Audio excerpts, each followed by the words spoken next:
ஆண்டுகளில் இலங்கைக்கு பலமுறை சென்ற பிரதமர் மோடி கச்சத்தீவு பற்றி அப்போதெல்லாம் பேசாதது ஏன் என முதலமைச்சர் மு.க.ஸ்டாலின் கேள்வி எழுப்பினார். மேலும் தேர்தலுக்காகவே பாஜக கச்சத்தீவு பற்றி பேசுவதாகவும் அடிக்கடி பாஜக அந்தர் பல்டி அடிப்பதாகவும் முதலமைச்சர் விமர்சித்தார். சிறுபான்மையினருக்கு எதிரான சட்டங்களை ஆதரித்து அவர்களின் முதுகில் குத்திய கட்சி அதிமுக என முதலமைச்சர் மு.க.ஸ்டாலின் குற்றம் சாட்டினார். வேலூர் திமுக வேட்பாளர் கதிர் ஆனந்தை ஆதரித்து பிரச்சார பொதுக்கூட்டத்தில் பேசிய அவர் தற்போது பாஜகவும் இபிஎஸும் கள்ள கூட்டணி வைத்திருப்பதாக விமர்சித்தார். கச்சத்தீவை மீட்க போராடிய ஒரே கட்சி அதிமுக தான் என அதிமுக பொதுச் செயலாளர் எடப்பாடி பழனிசாமி பெருமிதம் தெரிவித்துள்ளார். கிருஷ்ணகிரியில் பிரச்சார பொதுக்கூட்டத்தில் பேசிய அவர் அரசியல் ஆதாயம் தேடுவதற்காக கச்சத்தீவு விவகாரத்தை பாஜக கையில் எடுத்துள்ளதாக குற்றம் சாட்டினார்.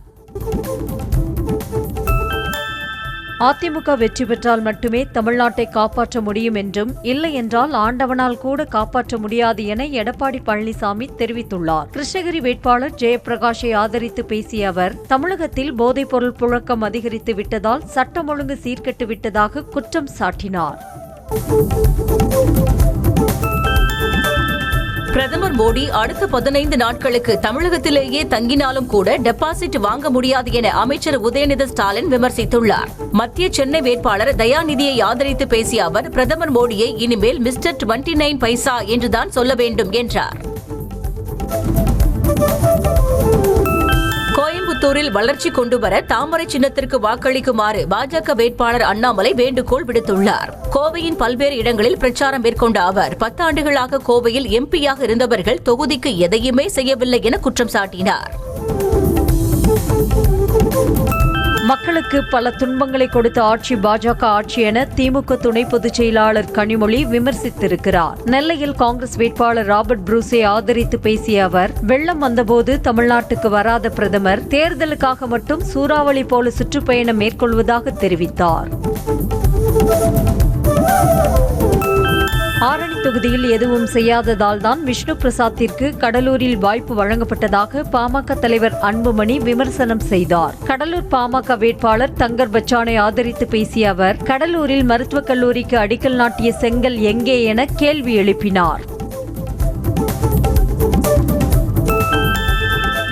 எடப்பாடி பழனிசாமிக்கு தைரியம் இருந்திருந்தால் மக்களவைத் தேர்தலில் போட்டியிட்டிருக்கலாமே என அமமுக பொதுச் செயலாளர் டிடிவி தினகரன் தெரிவித்துள்ளார். தென்காசி பாஜக வேட்பாளர் ஜான் பாண்டியனை ஆதரித்து பேசிய அவர் அதிமுக யாரை பிரதமராக தேர்தலில் போட்டியிடுகிறது என்று வினவினார். திருச்சி ஸ்ரீரங்கத்தில் மதிமுக வேட்பாளர் துரை வைகோவை ஆதரித்து பிரச்சாரம் செய்த நடிகர் கமல்ஹாசன் சீட்டுக்காக தான் வரவில்லை என்றும் நாட்டுக்காக வந்திருப்பதாக கூறி வாக்கு சேகரித்தார். தேசத்தின் பன்முகத்தன்மை அரசியல் சாசன புத்தகத்தை பாதுகாக்க வேண்டிய சூழல் ஏற்பட்டுள்ளதாக கூறினார். கச்சத்தீவை மீட்பதாக கூறுவது நாடகம் என்று குற்றம் சாட்டிய சீமான் தமிழக மீனவர்களை பாதுகாக்க நெய்தல் படையை ஏற்படுத்துவேன் என்று கூறினார். கரூர் நாம் தமிழர் வேட்பாளர் கருப்பையாவுக்கு ஆதரித்து பேசிய அவர் வாஜ்பாய் ஆட்சியில் TR பாலு அமைச்சராக இருந்த போதுதான் டோல்கேட் கொண்டுவரப்பட்டதாக கூறினார். திருச்சி தொகுதி அதிமுக வேட்பாளர் கருப்பையாவுக்கு வாக்கு சேகரிப்பது தொடர்பாக அதிமுக வட்ட செயலாளர் கூட்டம் நடைபெற்றது. அதில் பங்கேற்று பேசிய முன்னாள் அமைச்சர் விஜயபாஸ்கர் வேட்பாளருக்கு அதிக வாக்குகள் பெற்றுத்தரும் ஒன்றிய செயலாளர்களுக்கு 5 பவுன் தங்கச் சங்கிலி ஒரு இனோவா கார் பரிசாக வழங்கப்படும் என அறிவித்தார்.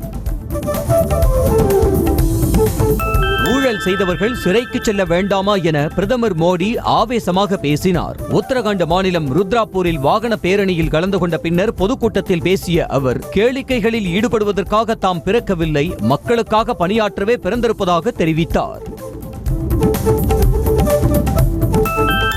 எமர்ஜென்சியை கொண்டு வந்த இந்திரா காந்தியின் பேரன் ஜனநாயகத்தை பற்றி பேசலாமா என ராகுல் காந்திக்கு உள்துறை அமைச்சர் அமித்ஷா கேள்வி எழுப்பியுள்ளார். மேலும் எத்தனை கட்சிகள் கூட்டணி வைத்தாலும் பாஜக ஆட்சிக்கு வருவதை தடுக்க முடியாது என்றும் அறுதியிட்டு கூறினார்.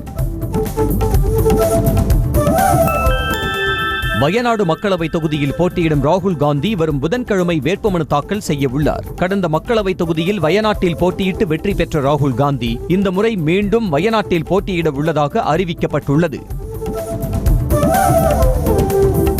பாஜகவை எதிர்க்கும் இந்தியா கூட்டணியின் குறிக்கோளுக்கு எதிராக வயநாட்டில் ராகுல் காந்தி போட்டியிடுவது பொருத்தமற்றது என கேரள முதலமைச்சர் பினராயி விஜயன் பேசியுள்ளார். இடதுசாரி வேட்பாளர் ஆனி ராசாவை ஆதரித்து அவர் பிரச்சாரம் செய்தபோது ராகுல் காந்தி CAA-வுக்கு எதிராக ஒரு வார்த்தை கூட பேசவில்லை என குற்றம் சாட்டினார். அரவிந்த் கெஜ்ரிவால் எந்த சூழலிலும் பதவி விலகக் கூடாதென அவரது மனைவி சுனிதாவை நேரில் சந்தித்து டெல்லி ஆம் ஆத்மி MLA-க்கள் வலியுறுத்தினர். கெஜ்ரிவால் பதவி விலகப் போவதாக பரவிய தகவலை அடுத்து சுனிதாவை சந்தித்த MLA-க்கள் டெல்லி அரசை சிறையிலிருந்து நடத்தலாம் என்று தெரிவித்தனர். ஆம் ஆத்மி MP சஞ்சய் சிங்குக்கு உச்சநீதிமன்றம் ஜாமீன் வழங்கியுள்ளது. டெல்லி மதுபான கொள்கை முறைகேடு என்ற வழக்கில் அமலாக்கத்துறையால் கைது செய்யப்பட்ட அவர் ஜாமீன் கோரி மனு தாக்கல் செய்திருந்தார். அதனை உச்சநீதிமன்றம் விசாரித்த போது ஜாமீன் வழங்க ஆட்சேபனை இல்லை என அமலாக்கத்துறை தெரிவித்தது.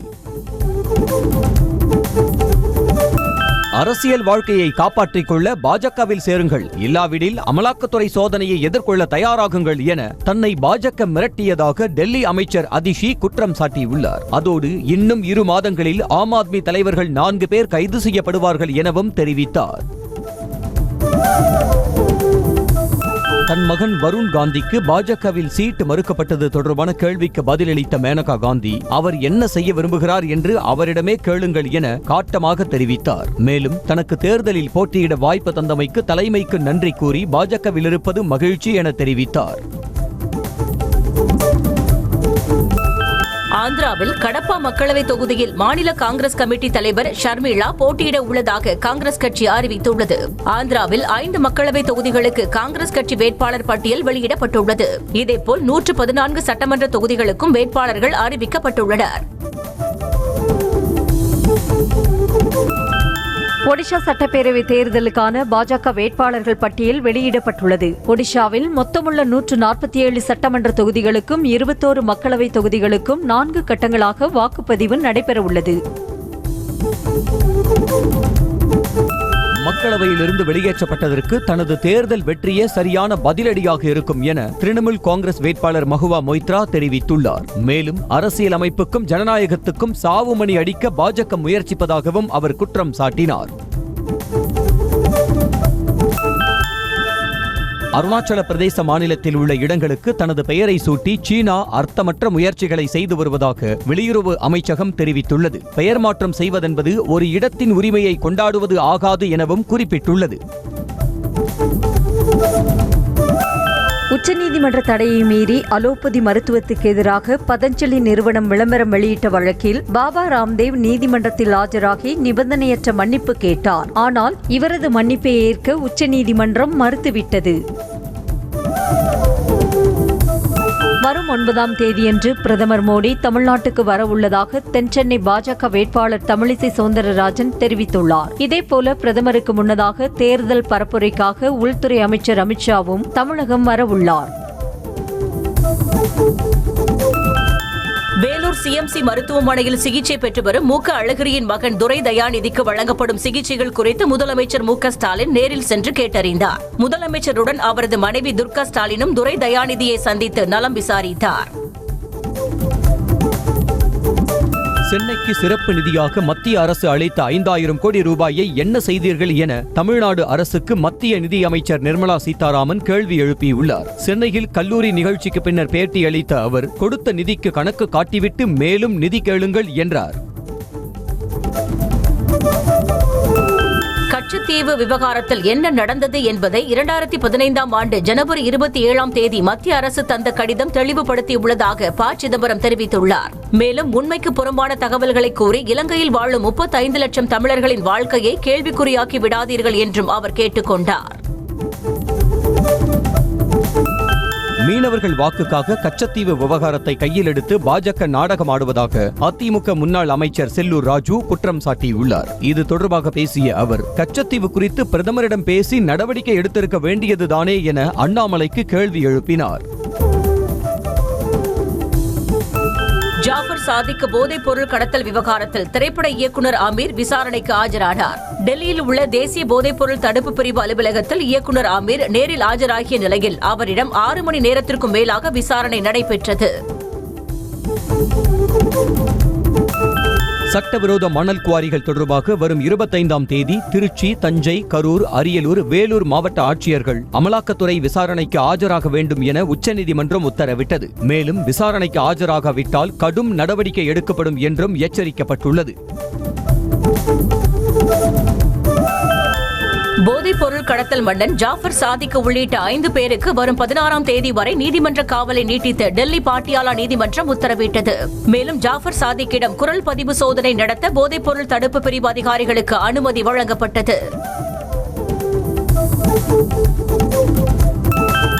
சென்னையில் பாஜக வேட்பாளர் தமிழிசையின் தேர்தல் பிரச்சாரத்திற்கு சென்ற பாஜகவினருக்கும் ஓபிஎஸ் அணியினருக்கும் இடையே கடும் வாக்குவாதம் ஏற்பட்டது. போக்குவரத்துக்கு இடையூறாக நின்றவர்களை ஓரமாக நிற்கும்படி ஓபிஎஸ் அணியினர் சொன்னதால் பாஜகவினர் ஒருமையில் பேசியதாக சொல்லப்படுகிறது.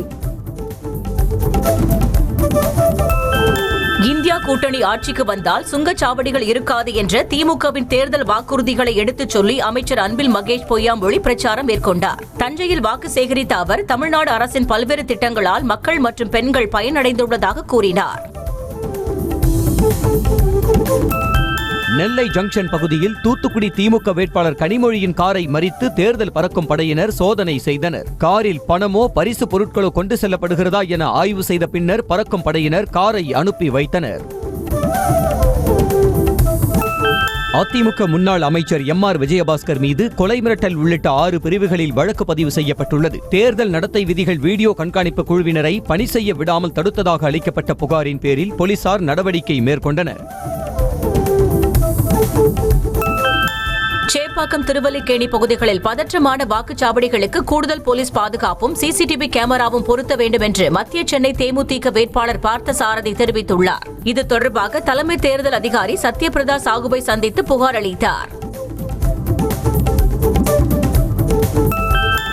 சேலம் மாவட்டம் வாழப்பாடி அருகே அமமுக கிழக்கு மாவட்ட செயலாளர் சண்முகம் வந்த காரில் இருந்து 16.86 லட்சம் பணத்தை தேர்தல் பறக்கும் படையினர் பறிமுதல் செய்தனர். உரிய ஆவணங்கள் ஏதும் காட்டாததால் பறிமுதல் செய்த பணத்தை தேர்தல் பறக்கும் படையினர் உதவி தேர்தல் அலுவலரிடம் ஒப்படைத்தனர்.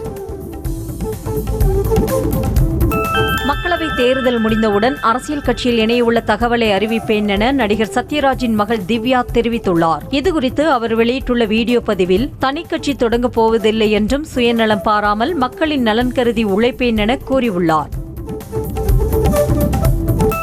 காலை உணவு திட்டத்தை கனடா நாட்டிலும் நடைமுறைப்படுத்த முடிவு செய்திருப்பது முதலமைச்சர் மு.க. ஸ்டாலினுக்கு கிடைத்த வெற்றி என திமுக தரப்பில் தெரிவிக்கப்பட்டுள்ளது. கனடா பிரதமர் ஜஸ்டின் ட்ரூடோ அந்நாட்டிலும் தேசிய உணவு திட்டத்தை அறிமுகப்படுத்த உள்ளதாக குறிப்பிட்டுள்ளார்.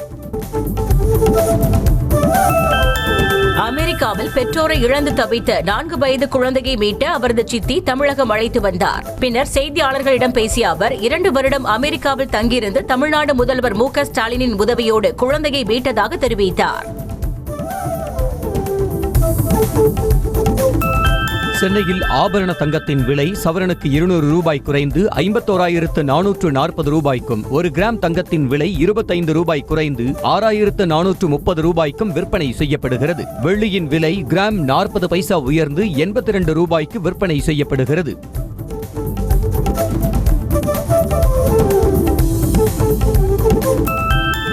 மிக்ஜாம் புயலால் பாதிக்கப்பட்ட 25 லட்சம் குடும்பங்களுக்கு 1,487 கோடி ரூபாய் நிவாரணத் தொகை வழங்கப்பட்டுள்ளதாக தமிழ்நாடு அரசு உயர்நீதிமன்றத்தில் தெரிவித்தது. இது தொடர்பான வழக்கில் நிவாரணம் வழங்கப்பட்டது தொடர்பாக முழுமையான அறிக்கை தாக்கல் செய்ய அரசுக்கு நீதிபதிகள் உத்தரவிட்டனர்.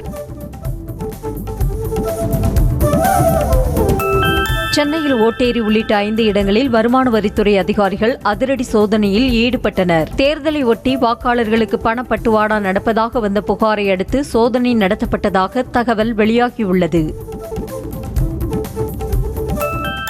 தமிழகத்தில் ஏப்ரல் முதல் ஜூன் வரையிலான கோடை காலத்தில் இயல்பை விட அதிகமாக வெப்பம் காணப்படும் என தென்மண்டல வானிலை மைய இயக்குநர் பாலச்சந்தர் தெரிவித்தார். கடந்த சில தினங்களாக பல பகுதிகளில் வெயில் சுட்டரித்து வருவது குறிப்பிடத்தக்கது. சென்னை கே.கே. நகர் பகுதியில் வீட்டின் கட்டுமான பணியின் போது கொத்தனார் தாக்கியதாக படுகாயமடைந்த பெண் ஒருவர் மருத்துவமனையில் அனுமதிக்கப்பட்டுள்ளார். இது தொடர்பாக வழக்கு பதிவு செய்துள்ள காவல்துறையினர் தலைமறைவாக உள்ள கொத்தனாரை தேடி வருகின்றனர். சென்னை கொருக்குப்பேட்டையில் உள்ள தனியார் குடோனில் சுமை தூக்கும் தொழிலாளர்களை வைத்து வேலை செய்து வரும் கான்ட்ராக்டர் ஒருவர் வடமாநில தொழிலாளி ஒருவரை கன்னத்தில் அறையும் சிசிடிவி வெளியானது. இது தொடர்பாக காவல்துறையினர் வழக்கு பதிவு செய்து விசாரணை மேற்கொண்டுள்ளனர். சென்னை ஈக்காட்டு தாங்கல் பகுதியில் சாலையோரத்தில் நிறுத்தப்பட்டிருந்த விலை உயர்ந்த சைக்கிளை மர்ம நபர் ஒருவர் திருடிச் செல்லும் சிசிடிவி காட்சி வெளியாகியது. தொடர்ந்து திருட்டில் ஈடுபட்டு வரும் மர்ம நபரை காவல்துறையினர் கைது செய்ய வேண்டும் என அப்பகுதி மக்கள் கோரிக்கை விடுத்தனர். கோவில் சொத்துக்களை மீட்க கோரி தொடரப்பட்ட வழக்கில் பதில் மனு தாக்கல் செய்யும்படி இந்து சமய அறநிலையத்துறைக்கு உயர்நீதிமன்ற மதுரை கிளை உத்தரவிட்டது. தூத்துக்குடி மாவட்டம் சங்கர ராமேஸ்வரர் கோவில் மற்றும் வைகுண்டபதி பெருமாள் கோவிலுக்கு சொந்தமான சொத்துக்களை மீட்க கோரி வழக்கு தொடரப்பட்டது. மதுரை மாவட்டம் உசிலம்பட்டி பகுதியில் உள்ள பதற்றமான வாக்குச்சாவடிகள் மற்றும் வாகன சோதனை மையங்களை SP அரவிந்த் நேரில் பார்வையிட்டு ஆய்வு செய்தார். தொட்டப்பநாயக்கனூர், உத்தப்பநாயக்கனூர் பகுதியில் உள்ள வாக்குச்சாவடிகளை பார்வையிட்டவர் அதிகாரிகளுக்கு அறிவுரை வழங்கினார். மீனவர்களின் இன்றைய நிலைக்கு திமுக மற்றும் காங்கிரஸ் ஆட்சிதான் காரணம் என நீலகிரி மக்களவை தொகுதி பாஜக வேட்பாளர் எல் முருகன் குற்றம் சாட்டினார். மேட்டுப்பாளையத்தில் செய்தியாளர்களுக்கு பேட்டி அளித்த அவர் முன்னாள் முதலமைச்சர் கலைஞர் ஒப்புதலுடன் தான் கச்சத்தீவு தாரை வார்க்கப்பட்டதாக கூறினார்.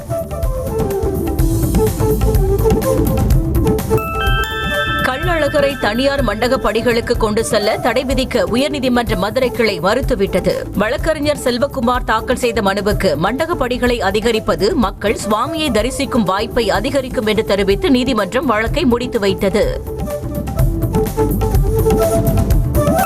தேர்தலில் மக்கள் சுதந்திரமாக வாக்களிக்கும் வகையில் கோவை மாவட்டம் பொள்ளாச்சியில் கொடி அணிவகுப்பு நடைபெற்றது. மாவட்ட SP பத்ரி நாராயணன் தலைமையில் முக்கிய வீதிகள் வழியாக துணை ராணுவத்தினர் மற்றும் காவல்துறையினர் இணைந்து கொடி அணிவகுப்பு ஊர்வலம் சென்றனர்.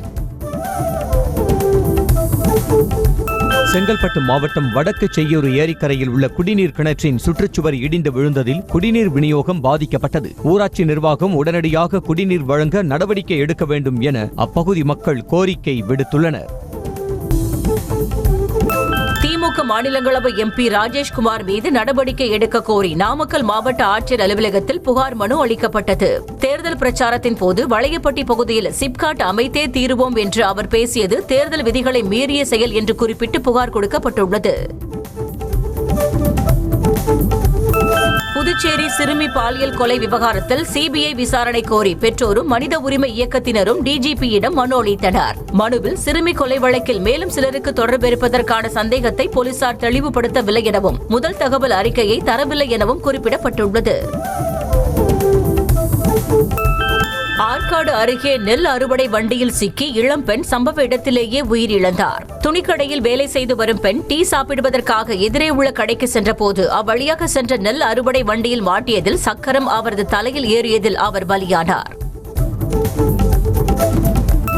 மதுரை திருமங்கலம் நகராட்சி பேருந்து நிலையத்தை இடிக்க தடை விதித்து உயர்நீதிமன்ற மதுரை கிளை உத்தரவிட்டுள்ளது. பேருந்து நிலைய கட்டடம் நல்ல நிலையில் இருப்பதாக திருச்சி NITயின் அறிக்கையை சுட்டிக்காட்டிய நீதிபதி பேருந்து நிலையத்தை இடித்துவிட்டு மீண்டும் கட்டுவதென்பது பொதுமக்களின் பணத்தை விரயம் செய்வதாக அமையும் என கூறியுள்ளார்.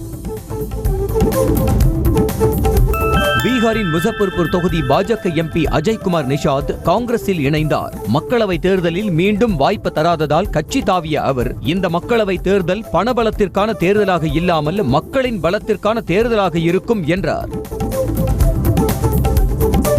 டெல்லியின் காஷ்மீரி கேட் பகுதியில் கட்டுப்பாட்டை இழந்து கடைக்குள் புகுந்த கார் மோதி 6 பேர் காயமடைந்தனர். அதன் தொடர்பான பதைப்பதைக்க வைக்கும் CCTV காட்சிகள் வெளியான நிலையில் வழக்கறிஞர் பராக் மைனி என்பவர் காரை ஓட்டி வந்ததாக போலீசார் தெரிவித்துள்ளனர்.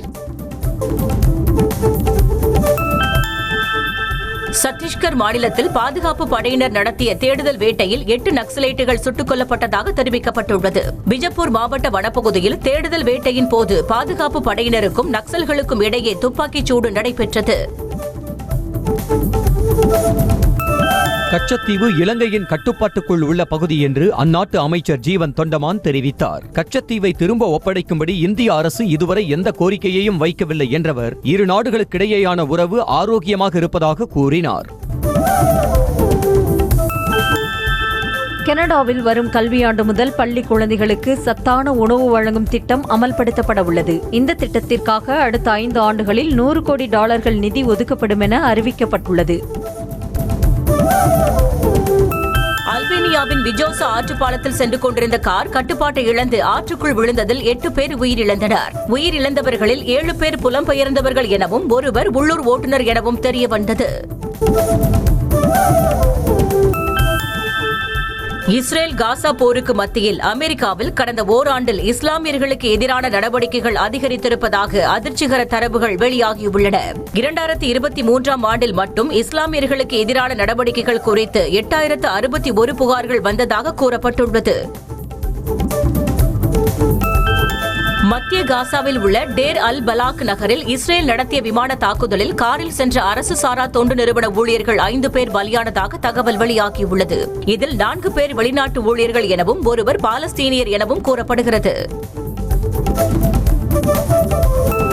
ஜப்பான் கடற்பகுதியை நோக்கி வடகொரியா மீண்டும் ஏவுகணை சோதனை நடத்தியதால் பதற்றம் ஏற்பட்டுள்ளது. வடகொரியாவின் மேற்கு கடற்கரையில் இருந்து ஏவுகணை ஏவப்பட்டதாகவும் விமானங்கள் அல்லது கப்பல்களுக்கு சேதம் ஏற்பட்டதாக எந்த தகவலும் இல்லை என்றும் ஜப்பான் தெரிவித்துள்ளது. மும்பை வேகப்பந்து வீச்சாளர் கோட்ஸி நடப்பு IPL தொடரின் அதிவேக பந்து வீச்சை பதிவு செய்தார். ராஜஸ்தான் அணிக்கு எதிரான ஆட்டத்தில் 157.4 கிலோமீட்டர் வேகத்தில் அவர் பந்து வீசியுள்ளார். இதற்கு முன் லக்னோ வீரர் மயங்க் யாதவ் 155.8 கிலோமீட்டர் வேகத்தில் பந்து வீசியது நடப்பு IPL தொடரில் அதிவேக பந்து வீச்சாக பதிவானது.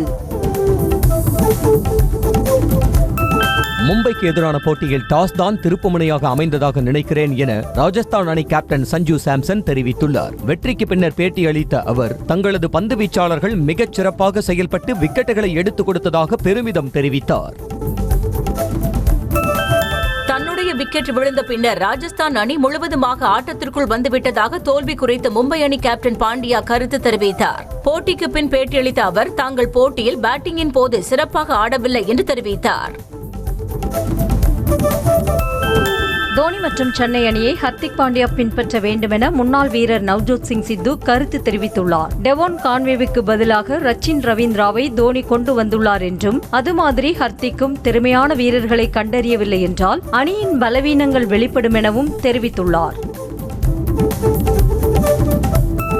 மும்பை வான்கடே மைதானத்தில் ராஜஸ்தான் அணிக்கு எதிரான ஆட்டத்தின் போது மும்பை கேப்டன் பாண்டியாவுக்கு எதிராக ரசிகர்கள் சத்தமிட்டு ஆரவாரம் செய்ததை பார்த்த ரோஹித் சர்மா பாண்டியாவுக்கு எதிராக சத்தமிடாதீர்கள் என கையசைத்து கோரிக்கை விடுத்தார். இது தொடர்பான வீடியோ காட்சி இணையத்தில் வைரலாகி வருகிறது. ரோஹித் சர்மா குறித்த ஆதரவு போஸ்டர்களை மும்பை வான்கடே மைதானத்திற்குள் எடுத்து செல்ல மும்பை அணி நிர்வாகம் அனுமதி மறுத்ததாக குற்றச்சாட்டு எழுந்துள்ளது. இதனால் ரசிகர்கள் போஸ்டர்களை வெளியிலே போட்டு சென்ற வீடியோ தற்போது வைரலாகியுள்ளது. மும்பை அணிக்கு எதிரான போட்டியில் ராஜஸ்தான் வீரர் ரியான் பராக் விளையாடிய விதத்தை பார்க்கும்போது இளம் வயது சூரியகுமார் யாதவை நினைவுபடுத்துவதாக ராஜஸ்தான் அணியின் துணை பயிற்சியாளர் ஷான் பாண்ட் கருத்து தெரிவித்துள்ளார். நடிகர் சிவராஜ்குமாரை ஓய்வெடுக்க மருத்துவர்கள் அறிவுறுத்திய நிலையில் தனது மனைவிக்கு ஆதரவாக தேர்தல் பிரச்சாரத்தில் அவர் பங்கேற்பாரா என்ற கேள்வி எழுந்துள்ளது. நடிகர் சிவராஜ்குமாரின் மனைவி கீதா கர்நாடக மாநிலம் சிவமொக்கா தொகுதியில் நாடாளுமன்ற தேர்தலில் போட்டியிடுகிறார். நடிகர் அல்லு அர்ஜுனின் பிறந்த நாளான ஏப்ரல் 8ஆம் தேதி புஷ்பா 2 படத்தின் டீசர் வெளியாகிறது. புஷ்பா படத்தின் வெற்றியை தொடர்ந்து அதன் 2ஆம் பாகமான புஷ்பா தி ரூல் படத்தின் ஷூட்டிங் விறுவிறுப்பாக நடைபெற்று வருகிறது. சமீபத்தில் இப்படத்தின் first look poster, title teaser வெளியாகி கவனம் ஈர்த்தன. அமெரிக்காவில் NBA கூடைப்பந்து போட்டியின் போது நடன கலைஞர்கள் குர்ச்சி மடத்துப்பட்டி பாடலுக்கு நடனமாடும் வீடியோ இணையத்தில் பரவி வருகிறது. நடிகர் மகேஷ் பாபு நடிப்பில் குண்டூர் காரம் திரைப்படத்தில் வரும் குர்ச்சி மடத்துப்பட்டி பாடல் ரசிகர்களை பெரிதும் கவர்ந்தது குறிப்பிடத்தக்கது. மற்றும் தெலுங்கு படங்களில் நகைச்சுவை நடிகராகவும் குணச்சித்திர நடிகராகவும் நடித்துள்ள நடிகர் விஸ்வேஸ்வர ராவ் திடீரென உடல்நலக் குறைவால் காலமானார். பிதாமகன் படத்தில் லைலாவுக்கு அப்பாவாக இவர் நடித்திருந்தது குறிப்பிடத்தக்கது. தேனி மாவட்டம் கண்டமனூரில் உள்ள உஜ்ஜாயினி மாகாளியம்மன் கோவில் பங்குனி திருவிழா வெகு விமர்சையாக நடைபெற்றது. வைகை ஆற்றங்கரையில் உள்ள பாலசுப்பிரமணிய சுவாமி கோவிலில் இருந்து 500க்கும் மேற்பட்ட பெண் பக்தர்கள் பால்குடம் சுமந்து சென்று அம்மனுக்கு பாலாபிஷேகம் செய்து வழிபட்டனர். மாவட்டம் சிறுவாபுரியில் உள்ள பாலசுப்பிரமணிய சுவாமி கோவிலில் செவ்வாய்க்கிழமை என்பதால் பக்தர்கள் கூட்டம் அலைமோதியது. சிறப்பு தரிசன நுழைவு வாயிலில் பக்தர்கள் முண்டியடித்துக் கொண்டு நுழைந்த போது மூதாட்டி ஒருவர் தவறி விழுந்து கைமுறிவு ஏற்பட்டதாக கூறப்படுகிறது. திருவண்ணாமலை மாவட்டம் பூதமங்கலத்தில் உள்ள அம்புஜவல்லி சமேத ஆதிகேசவ பெருமாள் கோயில் தேர் திருவிழா வெகு விமரிசையாக நடைபெற்றது. வண்ண மலர்களால் அலங்கரிக்கப்பட்ட தேரில் எழுந்தருளிய சுவாமியை ஆயிரக்கணக்கான பக்தர்கள் தேர் வடத்தினை பிடித்து இழுத்து நேர்த்தி கடன் செலுத்தினர். பஜாஜ் நிறுவனம் தனது புதுப்பிக்கப்பட்ட பல்சர் N250 பைக் மாடலை விற்பனைக்கு அறிமுகம் செய்ய உள்ளது. ஸ்விட்ச் செய்யக்கூடிய டிராக்ஷன் கண்ட்ரோல் சிஸ்டம் இந்த பைக்கில் இடம்பெறும் என்று எதிர்பார்க்கப்படுகிறது. ஓலா எலக்ட்ரிக் நிறுவனம் மாதாந்திர விற்பனையில் புதிய உச்சத்தை எட்டி அசத்தியுள்ளது. இந்த ஆண்டு மார்ச் மாதத்தில் 53,000க்கும் அதிகமான ஓலா எலக்ட்ரிக் ஸ்கூட்டர்கள் விற்பனையாகியுள்ளன. மார்ச் மாதத்தில் அறிவிக்கப்பட்ட சலுகைகளே இதற்கு காரணம் என கூறப்படுகிறது.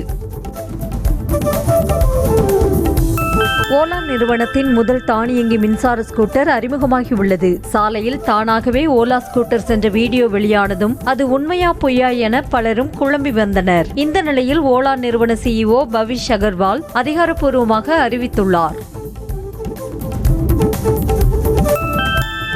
ரியல்மி நிறுவனம் தனது 12X 5G மொபைலை இந்திய சந்தையில் அறிமுகம் செய்தது. ஆரம்ப விலை 11,999 ரூபாயாக நிர்ணயம் செய்யப்பட்டுள்ள நிலையில் மெமரி மற்றும் ஸ்டோரேஜை பொறுத்து விலை அதிகமாகும் என கூறப்பட்டுள்ளது. சோனி நிறுவனம் இந்திய சந்தையில் தனது PlayStation 5 Slim மாடலை அறிமுகம் செய்தது. பெயருக்கு ஏற்றாற் போல PlayStation 5 Slim மாடல் அதன் முந்தைய மாடலை விட மெல்லியதாக இருக்கும்படி உருவாக்கப்பட்டுள்ளது. இதன் விற்பனை ஏப்ரல் 5ஆம் தேதி ஆஃப்லைன் மற்றும் ஆன்லைன் ஸ்டோர்களில் துவங்குகிறது. செய்திகளை உடனுக்குடனும் துல்லியமாகவும் தெரிந்து கொள்ள சப்ஸ்கிரைப் பண்ணுங்க.